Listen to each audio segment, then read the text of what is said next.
আসসালামু আলাইকুম, সবাই কেমন আছেন? অতিরিক্ত গরমে কিছুই খেতে ভালো না লাগলে এই রেসিপিটা তৈরি করে নিন।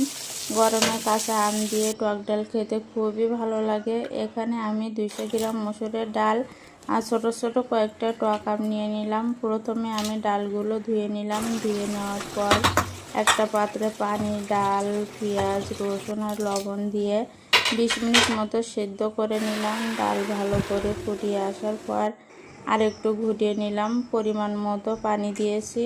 ঠান্ডা পানি গরম হয়ে আসলে পরিমাণ মতো লবণ, হলুদ আর চিনি দিয়ে দিলাম, কারণ আমি ডালটা টক মিষ্টি রান্না করছি। আপনারা চাইলে ঝাল টক রান্না করতে পারেন।